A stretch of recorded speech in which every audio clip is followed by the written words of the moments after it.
ये शांति शिक्षा का मैं सेकंड पार्ट बनाने जा रही। मैंने फर्स्ट पार्ट बनाया है, वो आप मेरे चैनल में देख लीजिए, ये उसी का सेकंड पार्ट है।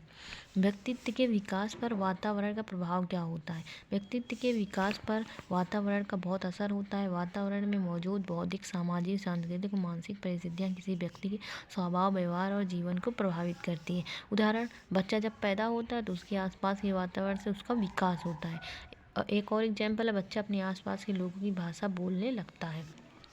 बच्चों में अच्छी आदतों के निर्माण में परिवार एवं शिक्षक की भूमिका क्या होती है? तो दोनों की अहम भूमिका होती है। ये परिवार की भूमिका, शिक्षक की भूमिका।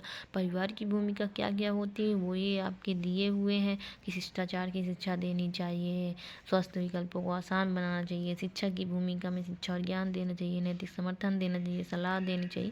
ये सब कई सारे आपके पॉइंट हैं। अगर मेरे आप नोट्स चाहिए आपको तो आप कमेंट कर सकते हैं, मैं आपको अपने नोट्स भी दे सकती हूँ।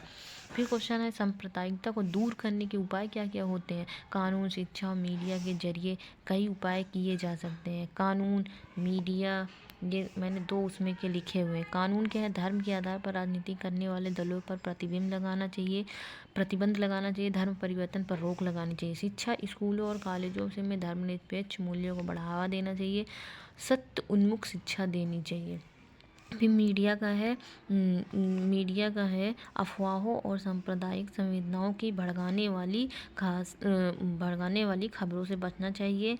मीडिया की नियमित मॉनिटरिंग और बफरिंग सुनिश्चित करनी चाहिए। अब आता है नीति मीमांसा के प्रमुख सिद्धांत। नीति मीमांसा के प्रमुख सिद्धांत क्या क्या होते हैं? सर्वोच्च शुभ क्या है? यह नीति मीमांसा का मूल प्रश्न है। अरस्तु के मुताबिक सर्वोच्च शुभ आनंद या कल्याण है। ये भी और कई सारे पॉइंट हैं आप जो कि पढ़ सकते हैं। फिर आता है अष्टांग योग। अष्टांग योग क्या होता है? तो जो कि चित्त के अज्ञान रूपी प्रवाह को स्थिर कर ज्ञान रूपी प्रवाह की ओर ले जाए, इसके लिए अष्टांग योग के अभ्यास की जरूरत होती है। अष्टांग योग के 8 योगांग यज्ञ, नियम, आसन, प्राणायाम, प्रत्याहार, धारणा, ध्यान और समाधि है। फिर आता है प्राणायाम। प्राणायाम का मतलब है सांस लेने का व्यायाम। यह योग का एक अंग है। प्राणायाम में सांस को नियंत्रित किया जाता है। प्राणायाम से शरीर में शारीरिक और मानसिक बाधाएं दूर होती है और प्राण शक्ति का प्रभाव होता है। फिर सतत विकास क्या होता है? वर्तमान की आवश्यकताओं को पूरा करना तथा यह सुनिश्चित करना कि भावी पीढ़ियां अपनी आवश्यकताओं को स्वयं पूरा कर सकें। इसके 3 स्तंभ है, आर्थिक, पर्यावरणीय और सामाजिक।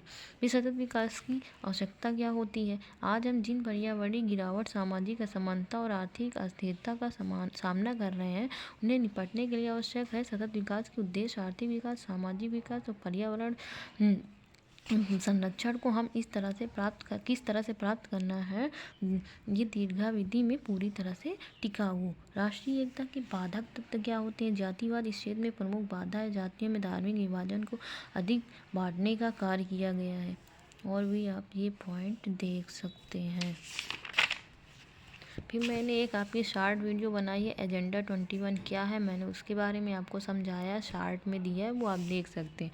फिर तनाव क्या होता है? तनाव एक आत्म भावना है जो तब महसूस होती है जब हम दबाव में हों, अभिभूत या किसी चीज़ से निपटने से असमर्थ महसूस करते हैं। यह मानसिक, शारीरिक या भावात्मक रूप से दबाव होने की भावना का वर्णन करता है।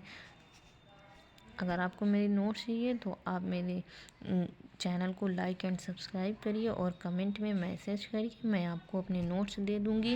ज़्यादा टाइम नहीं बचा है एग्ज़ाम का, तो आप ज़्यादा से ज़्यादा सेल्फ स्टडी पर अपना फोकस करिए, यूट्यूब के चक्कर में ना रहिए। Thank you.